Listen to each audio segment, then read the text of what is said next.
안녕하십니까. 구티비 뉴스입니다. 오늘의 주요 뉴스입니다. 총선을 앞두고 교육에 대한 정당별 공약을 묻는 자리가 마련됐습니다.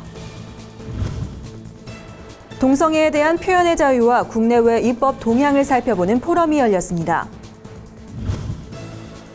고난주간을 보다 뜻깊게 보낼 수 있는 방법들을 소개합니다. 여의도 순복음교회가 고난주간 특별 새벽기도회를 개최했습니다. 첫 소식입니다. 제20대 국회의원 선거를 앞두고 교육에 대한 정당별 공약을 들어보는 자리가 마련됐습니다. 현장에선 좀 더 실질적인 정책이 필요하다는 의견이 나왔는데요. 자세한 내용 홍희연 기자가 전해드립니다.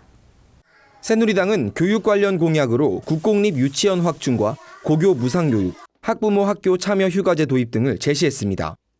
농어촌 지역부터 시행하며 단계적으로 확산시킬 방침입니다. 그러나 현상만 짚은 공약이란 의견이 대두됩니다. 교육 환경의 실질적 대안을 내놓지 못했단 겁니다. 교육의 좀 근본적인 변화라고 하는 그런 부분들에 대해서 건드리다기보다는 작은 부분들에서 약간의 개선을 이루겠다 하는 그런 쪽으로 이제 많이 치우쳐 있는 것 같아요. 더불어민주당은 역사교과서 국정화 금지와 고교 수강 신청제 도입, 아동 보호 시스템 강화 등의 공약을 내걸었습니다.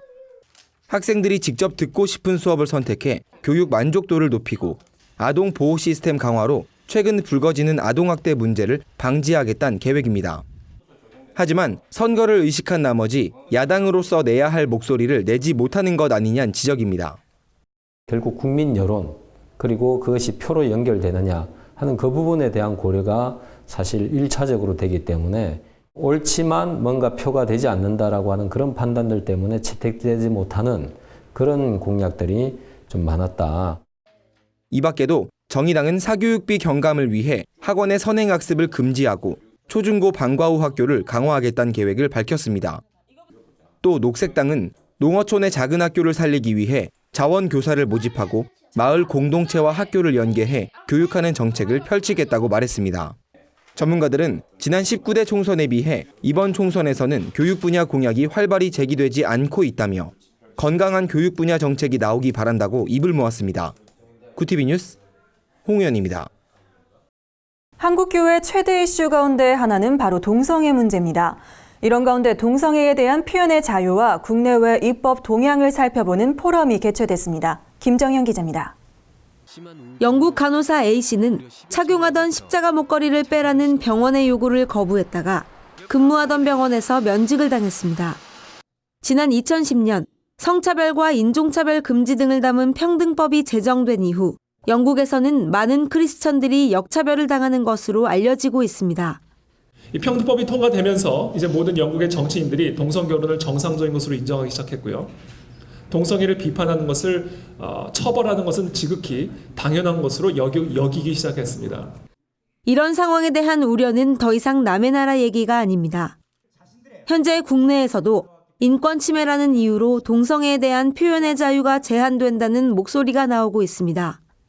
동성애자가 인간이기 때문에 당연히 누리는 보편적 권리입니다. 이거는 누구나 존중해줘야 합니다. 이거는 기독교인이든 불교인이든 천주교인이든 무종교인이든 동성애자든 근데 동성애자분들은 이 선을 넘어서는 것까지도 권리를 인정해달라는 겁니다.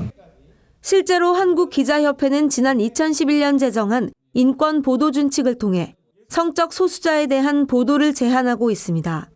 인권 침해에 관해 행정적 규제를 가할 수 있는 국가인권위원회의 권고 또한 동성애에 대한 표현의 자유를 침해한다는 의견이 있습니다. 입증이 필요한 사법적 규제와 달리 동성애에 대한 의견까지 즉각적으로 규제할 수 있기 때문입니다. 권고받은 기관은 90일 내에 권고사항의 이행 계획을 써서 그 국가인권위원회에 제출해야 됩니다. 사법적 규제나 이런 규제와 달리 사전적이고 적극적으로 규제한다는 겁니다. 지금의 상황에서 동성애자들이 과도한 차별을 당하지 않으면서도 동성애를 반대하는 이들의 자유와 행복도 침해당하지 않는 법안이 필요하다는 목소리와 한국교회가 동성애자를 품는 프로그램을 지원해야 한다는 의견도 나오고 있습니다. 구티비 뉴스 김정은입니다. 고난주간을 맞아 이 기간을 더욱 의미 있게 보내기 위해 예수의 고난에 동참하고 이웃 나눔을 실천하려는 움직임이 일고 있습니다. 올해 사순절을 부활절 맞이 기간으로 정하고 이 시대 대표적 고난 현장을 찾고 있는 한국기독교교회협의회는 24일 일본군 위안부 쉼터를 방문합니다. 교회협은 고난주간 한국교회 선교적 관심과 책임이 집중돼야 할 고난 현장 주제로 전쟁과 여성, 그리고 기억을 선정하고 영화 귀향도 단체 관람할 예정입니다. 펜머스 문화선교회는 비기독교적인 세상 미디어 소비를 금하고 기독교 신앙에 도움이 되는 건강한 미디어에 집중하자는 미디어 회복 캠페인에 나섰습니다.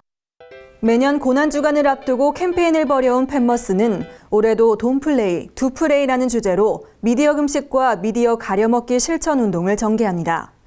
기독교 국제구호개발 NGO 글로벌 비전 역시 고난주간 한 끼 금식 캠페인을 통해 제3세계 빈곤가정 긴급 식량 지원에 나섭니다.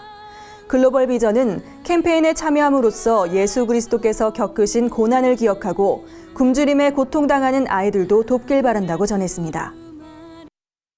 여의도 순복음교회가 고난주간을 맞아 특별 새벽기도회를 개최했습니다.